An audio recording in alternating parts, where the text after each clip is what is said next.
Assalamualaikum warahmatullahi wabarakatuh. Perkenalkan, nama saya Tasya Amanda, NIM 19040391 dari kelas C.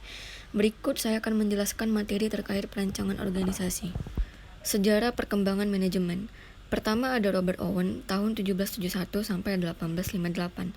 Ia adalah seorang manajer beberapa pabrik permintal kapas di New Lanark, Skotlandia semenjak tahun 1800-an.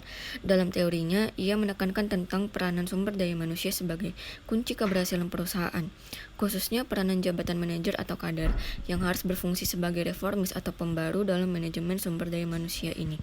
Robert Owen merintis manajemen ilmiah karena beliau digerakkan oleh kenyataan kondisi dan persyaratan kerja yang tidak memadai, di mana kondisi kerja sebelumnya dan kehidupan pada pekerja pada saat itu sangat buruk. Kedua ada Charles Babbage, tahun 1792 sampai 1971. Ia adalah seorang profesor matematika yang telah banyak mencurahkan perhatiannya bagi cara-cara kerja di pabrik supaya lebih efisien. Ia percaya bahwa penerapan prinsip-prinsip ilmiah dalam proses kerja akan dapat meningkatkan produktivitas kerja dan dapat menekan biaya-biaya.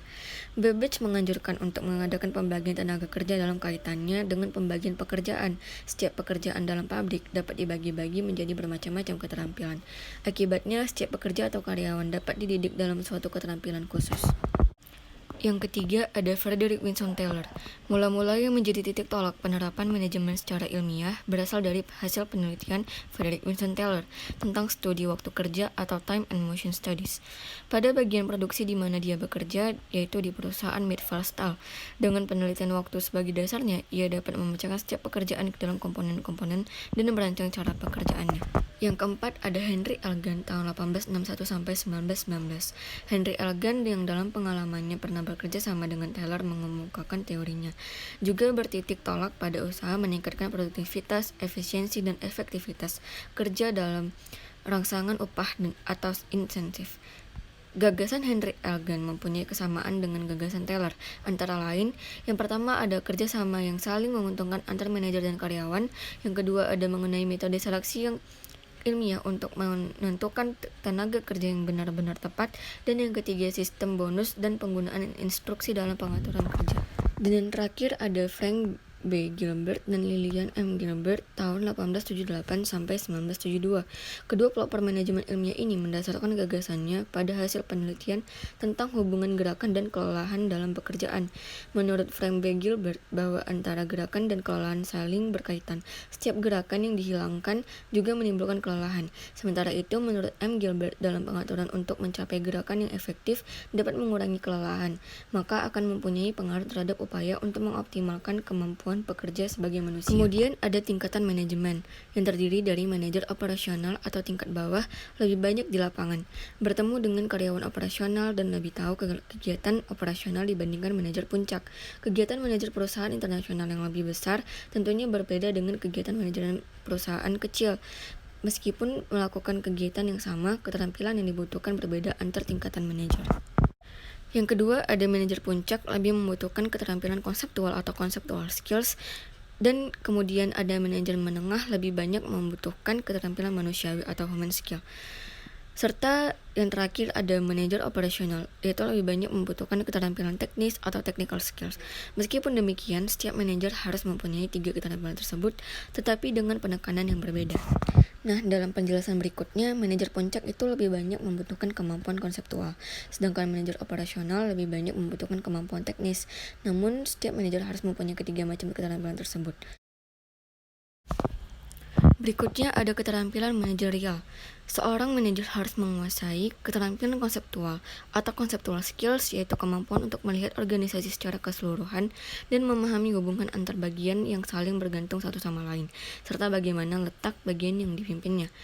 Keterampilan hubungan antar manusia atau human skills, yaitu kemampuan untuk bekerja sama, berkomunikasi, dan memotivasi orang lain, baik bawahan, rekan, maupun atasan. Keterampilan ini sangat diperlukan dalam membina kerjasama, memperoleh partisipasi, dan mengarahkan anggota kelompoknya.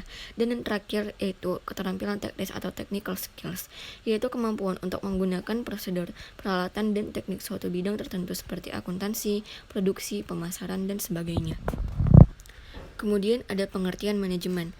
Di sini ada 3 pengertian manajemen. Yang pertama yaitu Manajemen adalah suatu proses saat suatu kelompok orang bekerja sama mengarahkan orang lainnya untuk bekerja mencapai tujuan yang sama.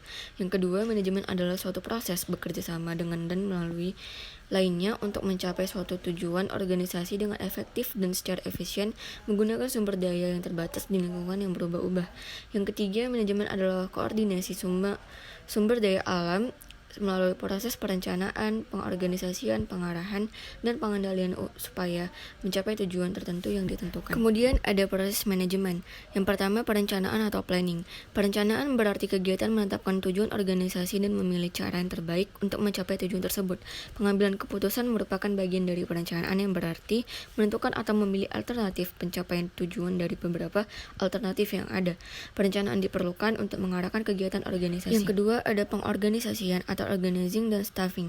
Tahap berikutnya adalah pengorganisasian. Pengorganisasian dapat diartikan sebagai kegiatan mengordinasi sumber daya, tugas, dan otoritas di antara anggota organisasi agar tujuan organisasi dapat dicapai dengan cara yang efisien dan efektif. Sebagai contoh, kegiatan perusahaan kebanyakan di organisasi berdasarkan fungsi pokok perusahaan seperti pemasaran, keuangan, produksi, administrasi, dan personalia. Masing-masing dikelompokkan menjadi departemen atau bagian sendiri. Yang ketiga ada pengarahan atau leading. Setelah struktur organisasi ditetapkan, orang-orangnya ditentukan. Langkah selanjutnya adalah membuat bagaimana orang-orang tersebut bekerja untuk mencapai tujuan organisasi. Manajer perlu mengarahkan orang-orang tersebut. Lebih spesifik lagi, pengarahan meliputi kegiatan memberi pengarahan atau directing, memengaruhi orang lain atau influencing, dan memotivasi orang tersebut untuk bekerja atau motivating. Yang keempat ada pengendalian atau controlling. Elemen terakhir proses manajemen adalah pengendalian. Pengendalian bertujuan melihat apakah kegiatan organisasi sesuai dengan rencana. Manajer harus selalu memonitor kemajuan organisasi. Fungsi pengendalian meliputi 4 kegiatan, yaitu yang pertama, menentukan standar prestasi. Yang kedua, mengukur prestasi yang telah dicapai selama ini. Yang ketiga, membandingkan prestasi yang telah dicapai dengan standar prestasi. Dan yang keempat, melakukan perbaikan jika ada penyimpangan dari standar prestasi yang telah ditentukan. Kemudian kembali lagi ke fungsi perencanaan untuk periode berikutnya. Yang terakhir ada proses manajemen dalam praktik. Semua manajer melakukan 4 fungsi yang telah dibicarakan, yaitu planning, organizing, leading, dan controlling. Meskipun demikian, dalam praktik gambaran semacam itu tidak begitu terlihat. Seringkali kita melihat kegiatan manajer yang sibuk kesana kemari, yang sepertinya tidak punya waktu untuk berpikir dan merencanakan sesuatu dengan tenang. Dan yang terakhir yaitu pendekatan manajemen. Manajemen dapat dipandang sebagai suatu sistem terbuka yang berinteraksi dengan lingkungannya dalam proses mengubah input atau masukan sumber daya menjadi output atau keluaran produk atau barang dan jasa. Lingkungan input merupakan aspek yang terpenting dalam suatu sistem terbuka. Lingkungan tersebut merupakan tempat asal sumber daya sekaligus umpan balik dari pelanggan, yaitu berdampak terhadap sekian penjelasan dari saya terkait materi perancangan organisasi.